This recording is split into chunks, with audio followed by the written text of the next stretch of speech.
Welcome back to the OHSU Effect Inside Health and Science. I'm Lacey Evans. Many people may not know that the Oregon National Primate Research Center, located in Hillsboro, is part of the OHSU umbrella. It's one of only 8 primate research centers in the country, and the research that's going on there involves the areas of aging, AIDS, depression, infectious diseases, even obesity, and much, much more.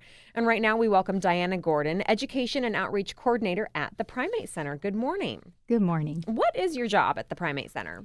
My job really consists of trying to make opportunities for the public to learn about the Primate Center. And those opportunities come in a variety of flavors. Yeah, is there a lot of public interest? There really is, yeah, and that's great. Yeah, because sometimes I wasn't always aware that the center was a part of OHSU. But people know that it's there and they know it's part of the hospital? Not really. I mean, it's kind of confusing because the center's been around for over 50 years, and not all of that time have we been part of OHSU. We've certainly been affiliated with OHSU, but it's only been in the last dozen or 15 or so years that we've actually been an institute under the umbrella of OHSU. Got it. So tell us about some of the big breakthroughs at the center. Oh my gosh, in 50 years, there's been a lot. Some of my favorites center on infant formula and changes to infant formula that have been made as a result of research that has been done at our center that has shown that healthy eye development requires some nutrients that weren't previously in the formula. And so those changes have been made. That's pretty cool, when you can affect infant development like that. And then there's some more recent breakthroughs that have changed our outlook on obesity and causes of obesity, perhaps. There's lots of diseases that people think of, well, that's their choice. It's a lifestyle choice. But what if it's not really our choice? What if things have been set in motion way before we came on the scene? What if our moms eating a high-fat diet can predispose us to obesity and type 2 diabetes? I think this really changes our outlook on these sorts of things. So a wide variety of research right, going on there. Right.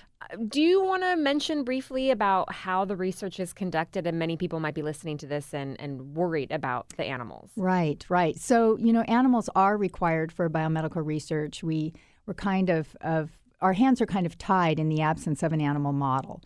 And so for the questions that we're asking at the Primate Center, which primarily deal with the brain, the immune system, and the reproductive system, the monkey model is essential to the questions we're asking.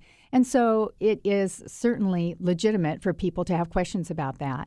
And I think my message to them would be that others have had those questions, and in response to those questions, there's a large body of regulation that oversees what we do, and that this means that the care the animals receive is exemplary, often better than people can provide for their pets, and has resulted in their lives being extended approximately twice as long as they would be in the wild. So that's pretty good care. Yeah. Well, what kind of activities? Let's talk about the public arm here. How can the public take part in activities at the Primate Center? Well, there's lots of opportunities, and the major one is probably the tour program, and that allows groups of 10 or more, ages 10 or over, to come to the Primate Center and learn about it. And we can talk about their concerns. We can talk about the research that we're doing, and they can see the animals. And that's usually pretty fun for people. They enjoy that. Also, there are opportunities for students and teachers to work in our labs as apprentices. There's volunteer opportunities for people to help me with tours, and occasional opportunities for students to volunteer in labs as well. We provide Saturday Academy classes, which are great for students.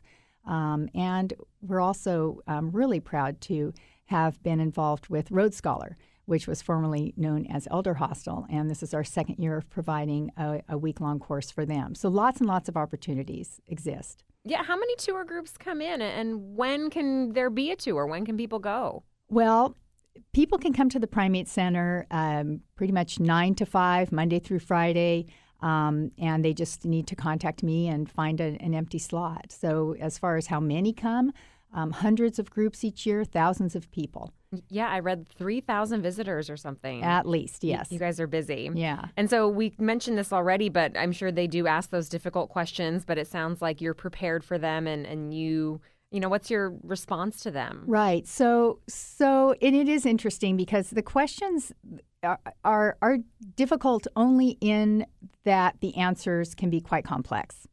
And so you kind of have to feel out what do these people want? Do they want it quick and dirty, or do they really want it to delve more deeply into this? And so, there's a lot of questions about the animal care, and that is really important, and we feel it's really important. And I also acknowledge that in the years that the center has been in existence, rules have changed. And so people who may have concerns may be thinking about how things were 50 years ago. They were quite different and not, without the huge body of rules and regulations that now exist. And so we talk about that. And then sometimes there are just questions about the actual research that can also have complex answers. Like, for example, tell me about some breakthroughs. And then we have to talk about, there have been breakthroughs that are great. But for the most part, biomedical research is a slog, right? I mean, we're just going for it, trying to understand how things work. And what for us may be a huge breakthrough, for the public is like, but what does that mean to me? Sure. So translating that all is because it sometimes takes many years too. Exactly. Yeah. Right. And that's hard for people to get sometimes too. It's like, come on, you guys have been working on this for 50 years. And this is, Yeah. So it kind of sounds that's why outreach is so important at a place like a primate Right. research center. Right.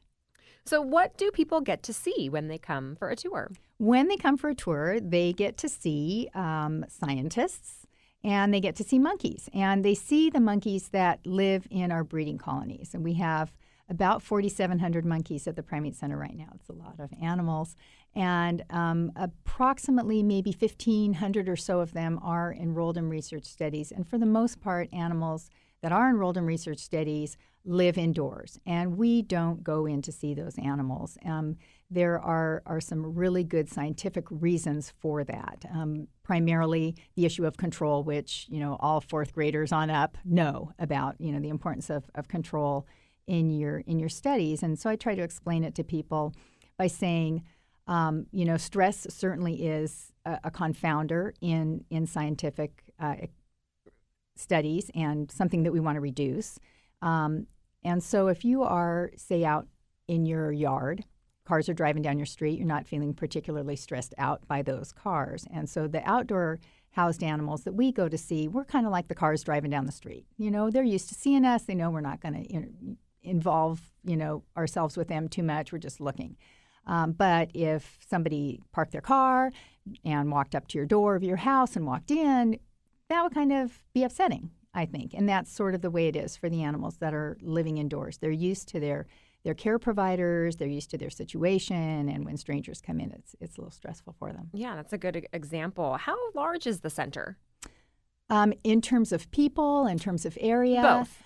I think at this point we have about 200 or so acres on our property, and we employ 400 people at the Primate Center, and then we also have on our grounds the Vaccine and Gene Therapy Institute that employs another 100 or so about 500. Here is a question that I feel one of those fourth graders might ask. Have any of the monkeys ever gotten loose? Oh, that's always a question. And, it happens rarely. Some of the great stories of monkey escapes, happened a long time ago, and of course they've been embellished, and so I could tell you the story. I don't really know how true it is, but the most recent one that I have been at the center for, and I've been at the center for 7 years, happened about 3 years ago, and we had a small group of Japanese macaques escape, and fortunately they were all rounded up without incident. And I think it just taught us that you have to be a little more vigilant, and additional controls were put in place. So learn something every time. Good, good. Well, I want to talk more about some summer programs that you've got for kids and adults, and again, how people can take part. But we're running out of time, so can you stick around for the next segment? Sure, be glad to. Okay, we're talking with Diana Gordon, Education and Outreach Coordinator at the Oregon National Primate Research Center, part of the OHSU umbrella. More of the OHSU Effect coming up in 5 minutes.